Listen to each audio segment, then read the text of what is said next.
अस्सलामुअलैकुम। आज के इस लेक्चर में हम चैप्टर 1 कंप्लीट करने वाले हैं। विजुअल बेसिक का एक ही वीडियो में सारा का सारा चैप्टर कवर करवा दूंगी आपका। तो सबसे पहले ये सुन लीजिए किन बच्चों के लिए वीडियो है। ये उनके लिए जिनके पास एग्जाम में टाइम कम है या वो 4 से 5 घंटे एक चैप्टर को नहीं दे सकते, इतना टाइम नहीं है, लेकिन वो चाहते हैं वो इस चैप्टर को पढ़ ले ताकि इसमें से कुछ भी आता है तो उसे अटेम्प्ट कर सके।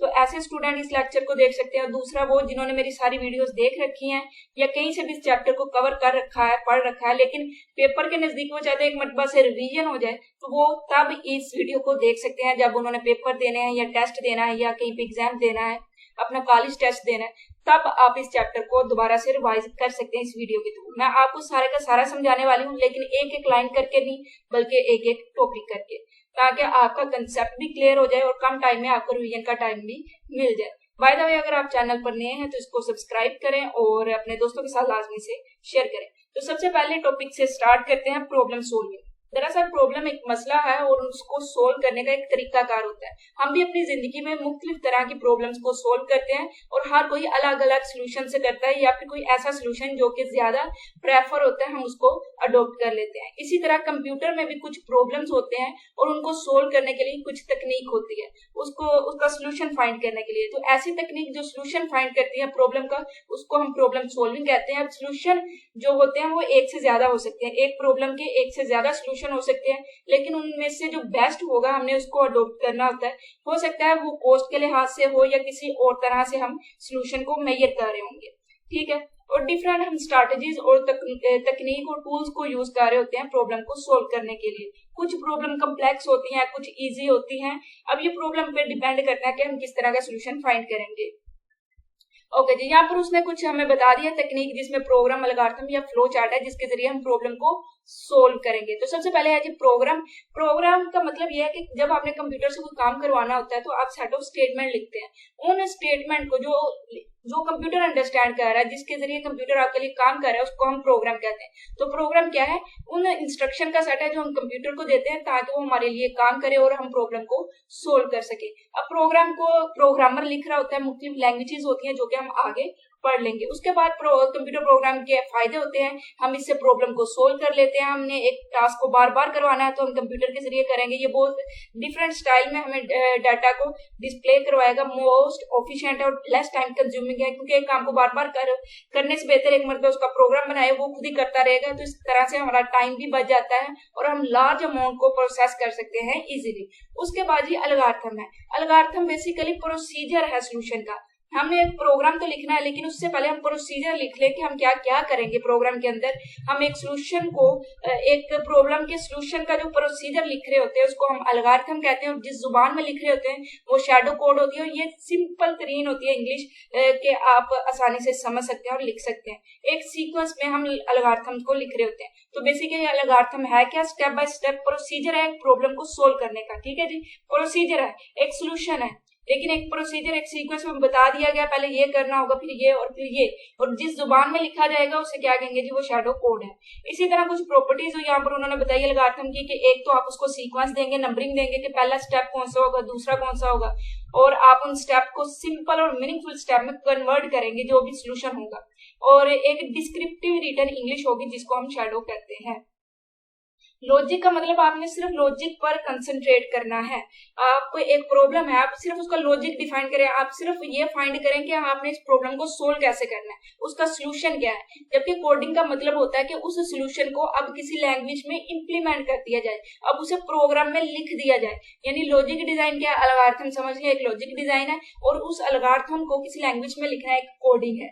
तो जब हम स्टेप बाय स्टेप जो प्रोसीजर हमने लिखा है, जो एल्गोरिथम लिखा है, उसको ट्रांसलेट कर देते हैं किसी और लैंग्वेज में, यानी किसी और लैंग्वेज में लिख देते हैं और उस लैंग्वेज के रूल्स को फॉलो करते हुए लिखते हैं, उसको हम कोडिंग कहते हैं। तो यहाँ पर उन्होंने कुछ एग्जांपल दिया, आप देखिए एक सीक्वेंस दिया होता है कि पहला स्टेप ये होगा, दूसरा ये, तीसरा ये, और इसी तरह की रिटर्न डिस्क्रिप्टिव इंग्लिश में लिखा है और हमने एक प्रॉब्लम को स्टेप में कन्वर्ट किया। यही तीन हमने प्रॉपर्टी देखी थी एल्गोरिथम की, और हर एग्जाम्पल में आपको ये नजर आ रही होगी। उसके बाद इसके हम फायदे देखें तो कम्प्लेक्सिटी को रिड्यूस करता है। हमने ओवरऑल टास्क को डिवाइड कर दिया, हमने सिंपल टास्क में उसे कन्वर्ट कर दिया, स्टेप में कन्वर्ट कर दिया कि क्या करना है, फिर क्या करना है, फिर क्या करना है। और हमने किस पर फोकस करना है, लॉजिक डिजाइन पर। हमने किसी लैंग्वेज के रूल्स पर फोकस नहीं करना है, हमने सिर्फ लॉजिक फाइंड करना है, हमने सिर्फ सोल्यूशन फाइंड करना है। इसकी वजह से रिड्यूस हो जाती है कम्प्लेक्सिटी, फ्लेक्सिबिलिटी इंक्रीज हो जाती है। हमें कोई टेंशन नहीं होता कि C++ में लिख रहे हैं या जावा में लिख रहे हैं, लेकिन क्या लिख रहे हैं हम, एल्गोरिथम लिख रहे हैं। उसके बाद हम किसी भी लैंग्वेज में उसे कन्वर्ट कर सकते हैं। हम इसको इजीली अंडरस्टैंड कर सकते हैं क्योंकि एक डिस्क्रिप्टिव इंग्लिश में हमने इसे लिखा है, कोई प्रोग्रामिंग लैंग्वेज में नहीं लिखा। उसके बाद ये फ्लो चार्ट भी बेसिकली सोल्यूशन ही है, लेकिन ये सोल्यूशन एक विजुअल है, यानी आपको ग्राफिकली नजर आ रहा होगा कि कैसे प्रोग्राम फ्लो कर रहा होगा, क्या क्या हो रहा है और किस तरह से, पहला क्या हो रहा है, फिर क्या हो रहा है स्टेप, फिर क्या स्टेप हो रहा है। लेकिन ये आपको विजुअली डिस्प्ले करवाया जाएगा, ये ग्राफिकली आपको नजर आ रहा होगा। ये दो लफ्ज से उन्होंने कहा बना, एक फ्लो एक चार्ट, यानी चार्ट के जरिए आप फ्लो को रिप्रेजेंट कर रहे हो, प्रोग्राम के फ्लो को, कि पहले क्या होगा फिर क्या होगा। इसमें मुख्तलिफ तरह के रूल्स होंगे, आप देखेंगे कि कौन सी डायग्राम किसके लिए यूज होगी, कैसे होगी। और इसी तरह से यहाँ पर उन्होंने सारी एक्सप्लेनेशन दिया कि जैसे कोई डिजाइनर होता है तो सबसे पहले वो लेआउट डिजाइन करता है बिल्डिंग का। इसी तरह जैसे आपने घर बनाना है तो सबसे पहले आप नक्शा देख रहे होते हैं। इसी तरह अगर प्रोग्राम कंप्यूटर में लिखना है तो उससे पहले फ्लो चार्ट एल्गोरिथम आप देखेंगे।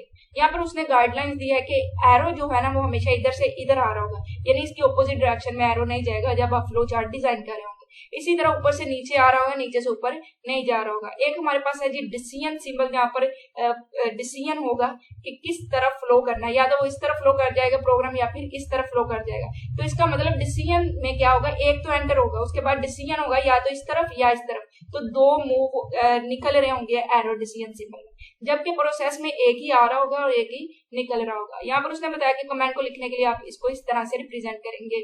अब यहाँ पर उसने फ्लो चार्ट के यूजेस बताए, आप पढ़ेंगे तो आपको अच्छे से समझ आ जाएगी कि हम एक फ्लो बता सकते हैं प्रोग्राम का, हम इजीली रिप्रेजेंट कर सकते हैं।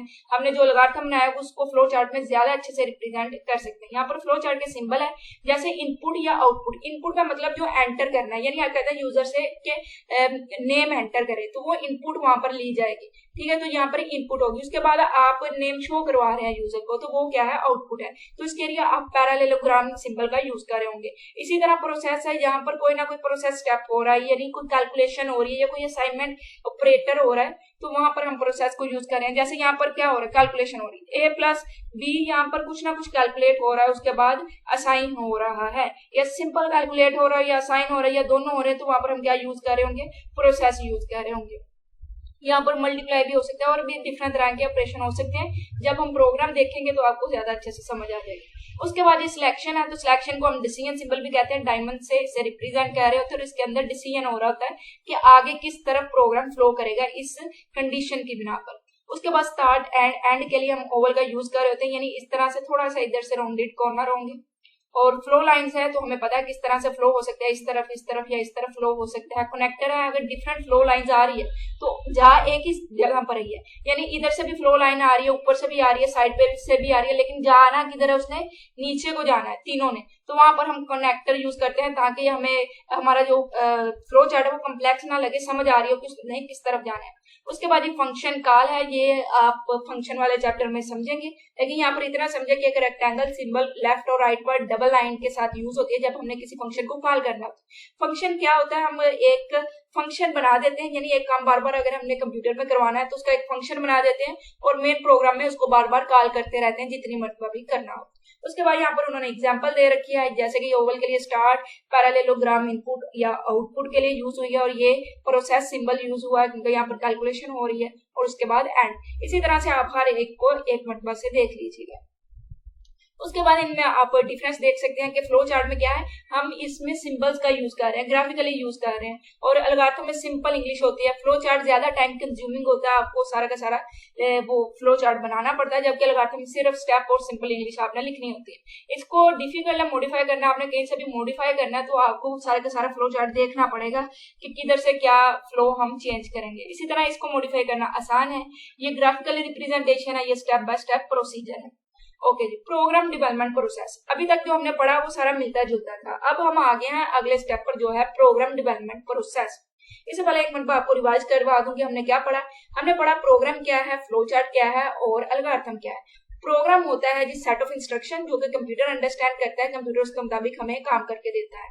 एल्गोरिथम उन इंस्ट्रक्शन से पहले, लिखने से पहले हम सोल्यूशन फाइंड कर रहे हैं, ठीक है जी। एक प्रोसीजर होता है हमारा एल्गोरिथम, फ्लो चार्ट उसी प्रोसीजर को ग्राफिकली रिप्रेजेंट करने के लिए होता है। अब प्रोग्राम को डेवलप करना है तो उसका क्या क्या प्रोसेस होता है। सबसे पहले तो हमने ये देखना है कि हमारे पास प्रॉब्लम क्या है जिसके लिए हमने प्रोग्राम को डेवलप करना होता है। तो सबसे पहले हम प्रॉब्लम को डिफाइन करेंगे, उसको एनालाइज करेंगे, उसके फैक्ट फिगर देखेंगे कि किस प्रोग्रामिंग लैंग्वेज में प्रॉब्लम का सोल्यूशन सही रहेगा और हम इसको कैसे डिजाइन कर सकते हैं। डिफरेंट तरह से हमें डिफाइन करेंगे प्रॉब्लम को और एनालाइज करेंगे क्या सोल्यूशन इसका बेटर रहेगा, कौन सी लैंग्वेज इसके लिए बेटर रहेगी।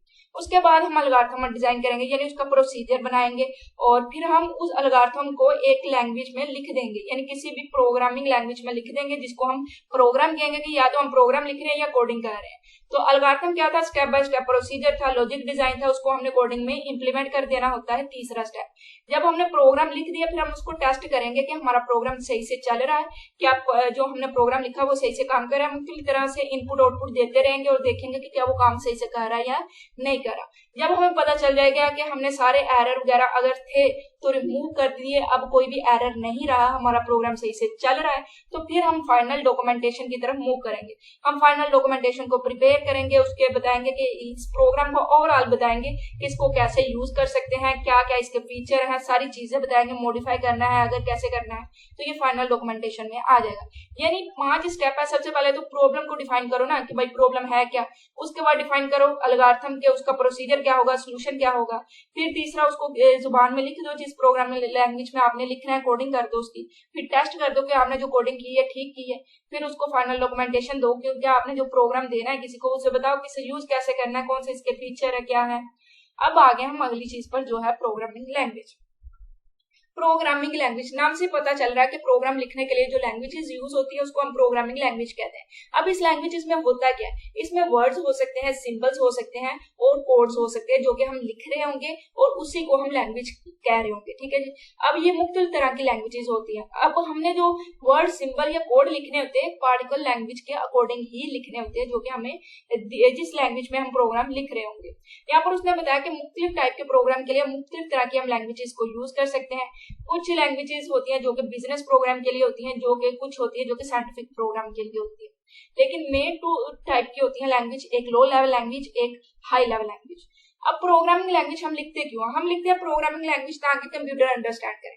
लेकिन कंप्यूटर सिर्फ एक जुबान अंडरस्टैंड करता है जो है बाइनरी फॉर्म, जिसको हम मशीन लैंग्वेज बोलेंगे, यानी 0 और 1 की फॉर्म। इसके अलावा कंप्यूटर को नहीं पता कि आप क्या कह रहे हैं क्या नहीं।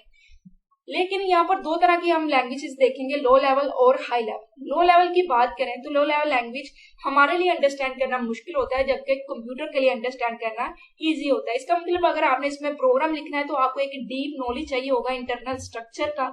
और यहाँ पर इसकी एक टाइप है मशीन लैंग्वेज और एक असेंबली। मशीन लैंग्वेज बिल्कुल वो लैंग्वेज है जो कंप्यूटर अंडरस्टैंड कर सकता है, यानी 0 और 1 की फॉर्म होती है, इसमें और कुछ नहीं होता। 0 और 1 में ही सारा प्रोग्राम लिखना होता है, लेकिन हमें अंडरस्टैंड करना मुश्किल होता है, इसमें प्रोग्राम मॉडिफाई करना मुश्किल होता है, राइट करना मुश्किल होता है। जबकि कंप्यूटर को अंडरस्टैंड करना मुश्किल नहीं होता, वो इसे इजीली और जल्दी से अंडरस्टैंड कर लेता है। असेंबली लैंग्वेज की बात करें तो थोड़ी सी उससे इजी हो जाती है, क्योंकि इसमें हम निमोनिक्स यूज कर रहे होते हैं, यानी सिंबॉलिक कोड्स यूज कर रहे होते हैं। यहाँ पर कुछ सिंबल्स का यूज कर रहे होते हैं, जैसे कि सब है तो ये 2 नंबरों को सब्ट्रैक्ट करेगा, लेकिन सब तो 0 1 की फॉर्म में नहीं है। ये तो किस फॉर्म है, ये एक निमोनिक्स के हैं, इसे सिंबल्स की फॉर्म है कि ये सब्ट्रैक्ट करेगा। तो इसका मतलब इसको कंप्यूटर अंडरस्टैंड नहीं करेगा। अगर कंप्यूटर इसे अंडरस्टैंड नहीं करेगा तो हम इसमें प्रोग्राम लिख ही क्यों रहे हैं।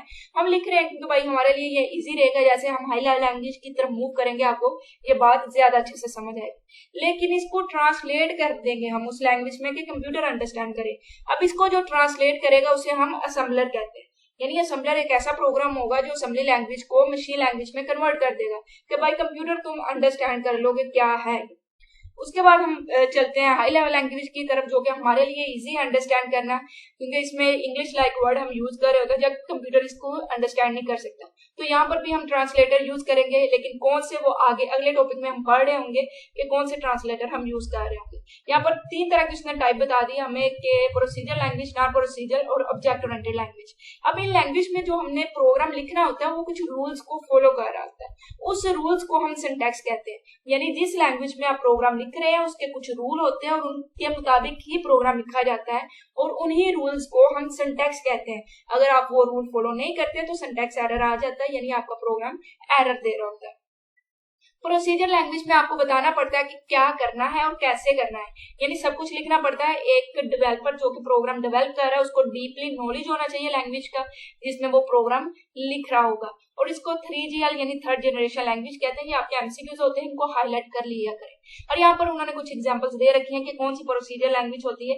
जैसे कि फार्मूला ट्रांसलेटर है तो ये इंजीनियरिंग या एप्लीकेशन के लिए यूज होगी। बेसिक बिगिनर ऑल पर्पस यानी सीखने के लिए यूज हो रही होती है। कोवल की बात करें तो बिजनेस वगैरह के लिए यूज होती है। पास्कल की बात करें तो ये भी साइंटिफिक और बिजनेस एप्लीकेशन के लिए यूज होगी। सी है तो यहाँ पर आपने इसको ये एमसीक्यूज अपना रखना है कि कब और किसने इसको डेवलप किया, और ये एप्लीकेशन और सिस्टम सॉफ्टवेयर दोनों के लिए यूज होता है। एप्लीकेशन सॉफ्टवेयर ऐसे सॉफ्टवेयर जो आपके लिए बनाए जाते हैं, आप उन्हें यूज कर रहे होते हैं, जबकि सिस्टम सॉफ्टवेयर सिस्टम के लिए होते हैं। नॉन प्रोसीजर लैंग्वेज ऐसी लैंग्वेज है जिसमें यह बताया जाता है कि क्या करना है, ये नहीं बताया जाता कि कैसे करना है, कंप्यूटर खुद ही उसे कर रहा होता है। यहाँ पर दो तरह की टाइप है, एक एसक्यूएल, एक रिपोर्ट प्रोग्राम जनरेटर। एसक्यूएल यानी स्ट्रक्चर क्यूरी लैंग्वेज, ये बहुत ही पॉपुलर डाटाबेस क्यूरी लैंग्वेज है।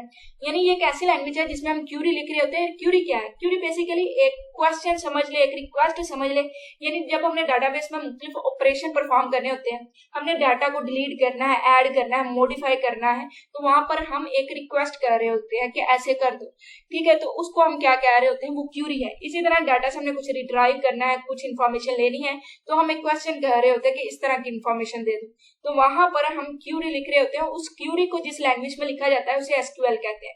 तो एसक्यूएल एक नॉन प्रोसीजर लैंग्वेज है और किस कैटेगरी में आती है? ये हाई लेवल लैंग्वेज की कैटेगरी में आते हैं। इसी तरह रिपोर्ट प्रोग्राम जनरेटर है, तो ये रिपोर्ट प्रोग्राम जनरेटर क्या करेगा? जो ये रिपोर्ट को जनरेट कर रहा होगा। उसके बाद इन दोनों में डिफरेंस है, और अगर आप इसको समझ लें या पढ़ लें तो आपको इजीली समझ आ रही होगी कि प्रोसीजर में आपको बताना पड़ता है क्या करना है, कैसे करना है। इसको आपने डिफिकल्ट है लर्न करना है, क्योंकि आपने इसको डीपली लर्न करना होता है, समझना होता है सारा, और डिबग करना भी मुश्किल होता है। अगर कहीं एरर आता है तो वो भी आपने इसको रिमूव करना होता है। इसी तरह इसके लिए large number of procedure instruction चाहिए होती है, लिखनी पड़ती है आपको, और ये प्रोफेशनल प्रोग्रामर यूज कर सकते हैं, जबकि इसे नॉन टेक्निकल यूजर यूज कर सकते हैं। नॉन प्रोसीजर लैंग्वेज को उन्हें सिर्फ यही बताना होता है कि क्या करना है, बाकी कंप्यूटर के सपोर्ट कर दिया जाता है कि कैसे करना है उसने, ठीक है। उसके बाद जो ऑब्जेक्ट ओरिएंटेड लैंग्वेज की तरफ मूव करें तो ये है जी ऊ पे डिपेंड कर रही है, यानी ये ऑब्जेक्ट पे डिपेंड कर रही है। ऑब्जेक्ट क्या है? जिसमें डाटा और फंक्शन हो उसको हम ऑब्जेक्ट कहते हैं। कोई भी चीज जिसका डाटा यानी उसकी कुछ प्रॉपर्टीज है और कुछ वो फंक्शन परफॉर्म कर रही है उसको हम ऑब्जेक्ट कहते हैं। वो पर्सन, प्लेस, थिंग कुछ भी हो सकता है। जैसे कि एक पर्सन है तो उसका कुछ डाटा होगा कि उसके नाम क्या है, एज क्या है, हाइट क्या है, उसके फंक्शन होंगे जैसे वो खाता है, पीता है, दौड़ता है। यहाँ पर कुछ पॉपुलर लैंग्वेज उसने बता रखे हैं जैसे कि C++ है, ये सी की ही एक्सटेंशन है, इसमें ये ऑब्जेक्ट ओरिएंटेड आ जाती है इसलिए इसे C++ कहा गया है। और ये भी डेवलप की गई 1980 में बेल लैबोरेटरीज में। आपने ये लाजमी से इसको हाईलाइट करना होता है क्योंकि इस तरह से एमसीक्यूज आ जाते हैं। इसमें ऑब्जेक्ट और क्लासेस पर फोकस किया जाता है और ये पॉपुलर लैंग्वेज है जो कि वैरायटी ऑफ प्रोग्राम को डेवलप करती है। इसी तरह जावा है, ये भी एक ऑब्जेक्ट ओरिएंटेड लैंग्वेज है, ये भी ऑब्जेक्ट पे काम करेगी। और C# है, ये भी ऑब्जेक्ट ओरिएंटेड लैंग्वेज है। डिफरेंस देखें लो लेवल या हाई लेवल लैंग्वेज में तो यही है कि ये इजी टू अंडरस्टैंड हमारे लिए, ये कंप्यूटर के लिए। लो लेवल में कोई भी ट्रांसलेटर की जरूरत नहीं होती जबकि हाई लेवल में होती है। High level easy to understand है, इजी टू डिबग है, जबकि इसको डिबग करना, मॉडिफाई करना जरा मुश्किल हो जाता है। नेचुरल प्रोग्रामिंग लैंग्वेज करें तो ये अभी तक हमारे एक्सपेरिमेंटल फेज में है क्योंकि ये बहुत ही ज्यादा अमाउंट ऑफ रिसोर्सेज चाह रही होती है, कम्प्लेक्स होती है, और इसको हम इंटेलिजेंट लैंग्वेजेस भी बोलते हैं। अब लैंग्वेज का हमारा फेज मुकम्मल हुआ। अब हम चलते हैं टाइप ऑफ कोड। जैसे कि हमें पता है कि हम जो प्रोग्राम लिख रहे होते हैं उसमें हम इंस्ट्रक्शन लिख रहे होते हैं, उसको हम कोड कह रहे होते हैं। दो तरह के कोड होते हैं, एक होता है सोर्स कोड, एक ऑब्जेक्ट कोड। जो कोड हमें एक प्रोग्रामिंग लैंग्वेज में लिखने हैं और वो programming language high level language है, यानी हमने हाई लेवल लैंग्वेज में जो इंस्ट्रक्शन लिख रखी है उसको हम सोर्स कोड कहते हैं।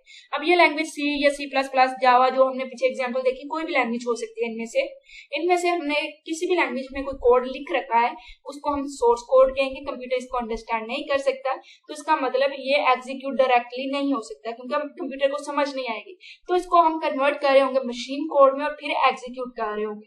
तो जब हमने सोर्स कोड को मशीन कोड में कन्वर्ट किया तो मशीन कोड किस फॉर्म में होगा जो कंप्यूटर अंडरस्टैंड कर सके, यानी बाइनरी फॉर्म में। तो यही जो कोड कन्वर्ट किया गया है उसको हम ऑब्जेक्ट कोड कहेंगे। तो ऑब्जेक्ट कोड क्या है? ये एक ऐसा प्रोग्राम है जो कि ट्रांसलेट कर रहा है बाय लैंग्वेज प्रोसेसर। यानी लैंग्वेज प्रोसेसर क्या है? ट्रांसलेटर है, जो कि सोर्स कोड को ट्रांसलेट कर रहे हैं। सोर्स कोड को जब वो ट्रांसलेट करते हैं कैसे कोड में जो कंप्यूटर अंडरस्टैंड करे, तो उसी को हम ऑब्जेक्ट कोड कह रहे होते हैं। इसको हम मशीन कोड भी कह सकते हैं। इन दोनों में डिफरेंस देखें तो यही है कि इसमें हमने हाई लेवल लैंग्वेज में लिख रखा है, और ये क्या है जी, मशीन लैंग्वेज में किसने किया कन्वर्ट? कंपाइलर्स वगैरह ने इसको कन्वर्ट कर दिया। इसको अंडरस्टैंड करना इजी है क्योंकि ये हाई लेवल लैंग्वेज में मॉडिफाई करना इजी है, और इसमें हमारी स्टेटमेंट कम होती है ऑब्जेक्ट कोड की निस्बत। लैंग्वेज प्रोसेसर की तरफ मूव करते हैं। अभी तक जो हमने पढ़ा वो सारे के सारे आपको क्लियर होगा। आई होप अगर क्लियर है तो एक अच्छा सा कमेंट कर दें, सब्सक्राइब कर दें या लाइक कर दें, ठीक है जी, या तीनों ही कर दें तो आपकी बड़ी मेहरबानी होगी। अब हम चलते हैं लैंग्वेज प्रोसेसर की तरफ, जिसको हम ट्रांसलेटर भी कहते हैं। आपको ये क्वेश्चन ट्रांसलेटर के तौर पर भी आ सकता है, एक इंपॉर्टेंट लॉन्ग क्वेश्चन है। अब हमें पता है कंप्यूटर सिर्फ मशीन लैंग्वेज को अंडरस्टैंड कर सकता है, 0-1 के फॉर्म में अंडरस्टैंड करता है। जो हमने हाई लेवल लैंग्वेज में लिखा है वो कंप्यूटर अंडरस्टैंड नहीं करेगा। तो हाई लेवल लैंग्वेज के कोड को ऑब्जेक्ट कोड में कन्वर्ट करने के लिए हम लैंग्वेज प्रोसेसर या ट्रांसलेटर का यूज करते हैं। अब ये 3 तरह के होते हैं। सबसे पहले कंपाइलर की बात करें तो ये भी सोर्स कोड को ऑब्जेक्ट कोड में कन्वर्ट करेगा, लेकिन एज अ होल ये पूरे के पूरे को कन्वर्ट करेगा, और सिंटैक्स एरर है तो बता देगा, और ऑब्जेक्ट प्रोग्राम ये हमारा कन्वर्ट कर देगा सोर्स को ऑब्जेक्ट प्रोग्राम में, यानी ऑब्जेक्ट प्रोग्राम को जनरेट कर देगा। इसके बाद इंटरप्रीटर की बात करें तो ये एक स्टेटमेंट को देख रहा होता है और उसी को ट्रांसलेट कर रहा होता है। एक स्टेटमेंट को एग्जीक्यूट कर रहा है, उसको ट्रांसलेट कर रहा है। अगली स्टेटमेंट से जाने से पहले पिछली स्टेटमेंट को ये क्या कर रहा है जी? एग्जीक्यूट कर रहा है। ये ऑब्जेक्ट प्रोग्राम को जनरेट नहीं कर रहा। अब इसका फायदा ये है कि ये साथ ही साथ हमें बता रहा है कि यहाँ पे एरर मैसेज है, हम साथ साथ ही अपने एरर कवर कर रहे होते हैं, उनको रिमूव कर रहे होते हैं। लेकिन ये डिसएडवांटेज ये है कि ये ज्यादा एफिशिएंट नहीं है, बहुत ज्यादा टाइम लेगा, और ना ही ऑब्जेक्ट प्रोग्राम को जनरेट कर रहा है। उसके बाद असेंबलर है, तो ये सिर्फ असेंबली लैंग्वेज को ही ऑब्जेक्ट प्रोग्राम में कन्वर्ट कर रहा होगा, इसके अलावा किसी और लैंग्वेज के लिए ये यूज नहीं होगा। तो यहाँ पर एक इंपॉर्टेंट चीज ये है कि जिस लैंग्वेज के लिए ये होंगे, इस लैंग्वेज के लिए ट्रांसलेटर होंगे, सिर्फ उसी लैंग्वेज को ट्रांसलेट कर रहे हैं। फॉर एग्जाम्पल C++ एक लैंग्वेज है, तो उसका एक ट्रांसलेटर है कंपाइलर, ठीक है, वो ट्रांसलेट कर रहा है C++ कोड को मशीन कोड में। अब वो जावा के कोड को ट्रांसलेट नहीं करेगा, वो सिर्फ उसी लैंग्वेज को ट्रांसलेट करेगा जिसके लिए वो डेवलप किया गया है। जावा के लिए कोई और होगा, ठीक है जी। उसके बाद यहाँ पर रिलेशन देख लें ऑब्जेक्ट, सोर्स और कंपाइलर। हमें पता है सोर्स प्रोग्राम वो होगा जिसमें हमने इंस्ट्रक्शन लिख रखी होगी हाई लेवल लैंग्वेज में, कंपाइलर उसको ऑब्जेक्ट प्रोग्राम में कन्वर्ट कर देगा। अब हम मूव करते हैं प्रोग्रामिंग तकनीक की तरफ। हमने प्रोग्राम लिखने होते हैं, लेकिन इसमें हम मुख्तलिफ तकनीक को यूज कर रहे होते हैं, तरीकेकार को यूज कर रहे होते हैं, ताकि हम प्रोग्राम को अच्छे से लिख सके या उसे डेवलप कर सके। स्ट्रक्चर प्रोग्रामिंग है, इसमें हमने पूरे प्रोग्राम को मॉड्यूल में कन्वर्ट कर दिया, सब प्रोग्राम में कर दिया, यानी एक प्रोग्राम के और सब प्रोग्राम कर दिए, और अब उस सब प्रोग्राम को हम क्या कर रहे होते हैं? राइट कर रहे होते हैं। यहाँ पर 3 तरह की तकनीक है, एक सिक्वेशनल, कंडीशनल, आइटरेटिव। सिक्वेशनल में हम सीक्वेंस में स्टेटमेंट लिख रहे होते हैं और उसी सीक्वेंस में वो एग्जीक्यूट होती है, हर स्टेटमेंट एग्जीक्यूट होती है, कोई भी स्किप नहीं होती, और इसी तरह कोई रिपीट भी नहीं होती। जैसे कि गिनती होती है 1 to 10 जा रही है, तो इसी तरह सीक्वेंस से फ्लो जा रहा होता है सीक्वेंस स्ट्रक्चर में। कंडीशन में होता है कुछ स्टेटमेंट एग्जीक्यूट हो रही होती है, कुछ स्किप हो रही है कंडीशन की बिना पर। हमने पढ़ा था फ्लो में कि एक कंडीशन सिंबल था, उसमें कंडीशन की बिना पर एक तरफ फ्लो जाता है प्रोग्राम का और एक तरफ नहीं जाता, यानी हम दोनों 2 फ्लो निकल रहे होते हैं, उनमें से सिर्फ एक फ्लो जाएगा। इसी तरह कंडीशनल स्ट्रक्चर में क्या है, वो फ्लो एक की तरफ जाएगा फॉल्स होने पर और दूसरे की तरफ नहीं जाएगा, इसी तरह ट्रू होने पर दूसरे की तरफ जाएगा, दूसरे की तरफ नहीं जाएगा। हो सकता है आपको थोड़ा सा यहाँ पर समझ ना आ रही हो, लेकिन कंडीशनल स्ट्रक्चर बिल्कुल ऐसे ही है जैसे आप कहेंगे अगर आज बारिश होती है तो मैं कॉलेज नहीं जाऊंगा, तो यहाँ पर बारिश पे डिपेंड कर रहा है कि आप कॉलेज जाएंगे या नहीं जाएंगे। अगर बारिश होती है तो आप घर पर रहेंगे, अगर बारिश नहीं होती तो आप कॉलेज जाएंगे, घर को लीव करेंगे। इसी तरह ये कंडीशनल स्ट्रक्चर काम करेगा। तो यहाँ पर उन्होंने एग्जांपल दे रखी है कि स्टेटमेंट ये सिक्वेशनल में है जिसमें हर स्टेटमेंट एग्जीक्यूट हो रही होगी, कोई स्किप नहीं हो रही होगी।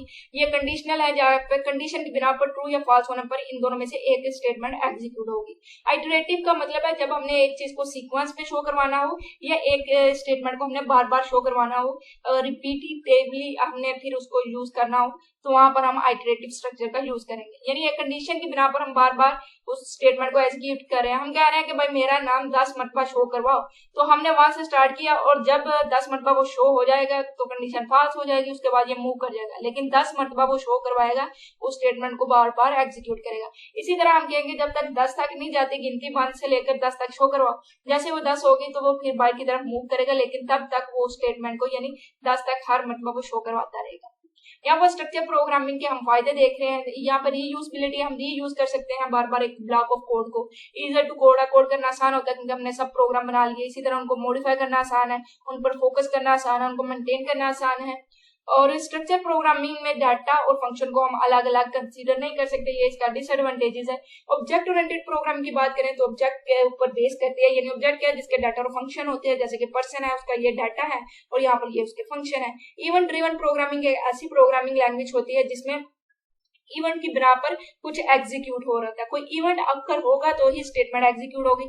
जैसे कि आप माउस के बटन पर क्लिक करते हैं या किसी करैक्टर को कीबोर्ड से टाइप करते हैं तो ये इवेंट की बिना पर कुछ एग्जीक्यूट हो रहा होगा, यानी कि हो सकता है आपने टाइप किया कीबोर्ड से कोई करैक्टर तो वो डिस्प्ले होना शुरू हो जाए। इसी तरह आपने मूव किया माउस को तो आप देख रहे हैं कि ये कर्सर मूव हो रहा है, कोई आप वैल्यू चेंज कर सकते हैं इसके जरिए। तो ये ग्राफिकल यूजर इंटरफेस में एनवायरनमेंट में ये यूज हो रहा होता है। ये programming language, user programming language करें तो फ्रेंडली यूजर इंटरफेस के लिए है, ग्राफिकल यूजर इंटरफेस के लिए, इन्वायरमेंट ग्राफिकल यूजर इंटरफेस को डेवलप करने के लिए। यहाँ पर मुख्तलिफ तरह से ऑब्जेक्ट होते हैं, उनके साथ आपको बिल्ड इन प्रोग्राम मिल रहे होते हैं, कुछ आपने टूल्स यूज करने होते हैं। बेसिकली जैसे ही हम विजुअल प्रोग्रामिंग देखेंगे तो आपको इसकी अच्छे से समझ आ जाएंगे। यहाँ पर कुछ उसने फीचर बता दिया कि इजी टू लर्न है, हम इजीली यूज कर सकते हैं, कोड क्रिएट कर सकते, कंपोनेंट क्रिएट कर सकते हैं। इसी तरह कुछ ऑब्जेक्ट है उनके साथ हमें कोड मिल रहा होता है, पहले से ही लिखा है। और इसी तरह यहाँ पर इसके कुछ डिसएडवांटेजेस है, इसके लिए आपकी मेमोरी ज्यादा होनी चाहिए, हायर कैपेसिटी हार्ड डिस्क होनी चाहिए, एग्जीक्यूशन के लिए आपके पास फास्टर प्रोसेसर होने चाहिए यानी सीपीयू वगैरह, और आप इसको सिर्फ ग्राफिकल ऑपरेटिंग सिस्टम यानी माइक्रोसॉफ्ट विंडो वगैरह में ही इंप्लीमेंट कर सकते हैं। अब आ गया जी एक इम्पोर्टेंट टॉपिक, यूजर इंटरफेस, और हमारा लास्ट टॉपिक आज के चैप्टर का। आई होप आपको इसकी समझ आ रही होगी। समझ आ रही है तो साथ साथ जरूर बताएं, अगर नहीं आ रही तो कोई परेशानी की बात नहीं है, टाइम है आपके पास तो आप जाकर मेरी वीडियोस देखें। 2023 के सेशन से बना रही हूँ जिसमें हम पूरी बुक को कवर करेंगे, आप उधर से डिटेल में समझ सकते हैं। यहाँ पर तो 20-30 मिनट में मैंने आपको एक चैप्टर पूरा करवा दिया, वहां पर आपको हो सकता है 20 मिनट में एक लेक्चर, एक टॉपिक मिल रहा हो, तो आपको समझ आ रही होगी कि किस तरह से हमने उसको डिटेल में डिस्कस कर रखा है। यूजर इंटरफेस की बात करें तो यूजर इंटरफेस बेसिकली वो इंटरफेस है जो आप देखते हैं, हर जगह देखते हैं। जैसे आपने मोबाइल को ओपन किया तो सबसे पहले स्क्रीन क्या है, वो इंटरफेस है। आपने लैपटॉप को ओपन किया सबसे पहले स्क्रीन क्या है, वो इंटरफेस है। ये इस तरह का ब्रिज है कि ह्यूमन और कंप्यूटर आपस में कनेक्ट हो सकते हैं, ह्यूमन इजीली कंप्यूटर को यूज कर सकता है। बेसिकली इसका क्या मतलब होता है कि इस तरह का इंटरफेस बनाओ कि यूजर आसानी से उसे यूज कर सके, ताकि it is use to enter the data instruction and display the information to the user. आप इसमें डाटा को एंटर कर सकते हैं, इंस्ट्रक्शन दे सकते हैं, इसकी तरह इसकी बिना पर आपको इंफॉर्मेशन डिस्प्ले हो रही होती है। जैसे यूट्यूब है तो वहां पर आप सर्च करते हैं, आप इंस्ट्रक्शन दे रहे हैं, उसके मुताबिक एक इंटरफेस आपके प्रोवाइड कर दिया जाता है। यहाँ पर ग्राफिकल यूजर इंटरफेस है और दूसरा है कमांड लाइन। ग्राफिकल का मतलब है हर चीज ग्राफिकल विजुअली आपको रिप्रेजेंट होती है। जैसे कि मोबाइल है, आपका लैपटॉप है, तो वहां पर आपको एक आइकन बने हुए नजर आ रहे होते हैं। आपको आइकन से पता चल गया ये यूट्यूब है, आपको आइकन से पता चल गया ये गूगल है। आजकल के बच्चे को हर चीज का समझ होती है मोबाइल की, कैसे, क्योंकि उनको ग्राफिकल यूजर इंटरफेस की वजह से पता चल जाता है। इजी टू यूज है, यूजर फ्रेंडली है, जो यूजर है उसके लिए बिल्कुल फ्रेंडली है कि वो इससे सारा समझ रहा है। जैसे यूट्यूब है तो बच्चों को पता ही है यूट्यूब है, इसके अंदर ये माइक्रो है, यहाँ पर अगर हमने बोलना है तो हमें कार्टून मिल जाएंगे, तो वहां पर वो इजीली रिमेम्बर कर लेते हैं, यूज कर लेते हैं। अब यहाँ पर कुछ कैरेक्टरिस्टिक्स की प्रॉपर्टीज की बात करें कि ग्राफिकल इंटरफेस होता है, हमें ग्राफिकल इन्वायरमेंट दिया जाता है, आइकन वगैरह होते हैं, तो हम इजीली अंडरस्टैंड कर लेते हैं उसको। इजी टू यूज है, इजीली हमें यूज कर लेते हैं, हमें सारी समझ आ जाती है कैसे आगे जाना है, जैसे पीछे मोड़ना है वगैरह। लर्न करना इजी है, अट्रैक्टिव है, मुख्तलिफ तरह के कलर, फॉन्ट साइज वगैरह यूज किए जाते हैं ताकि यूजर अट्रैक्ट हो सके।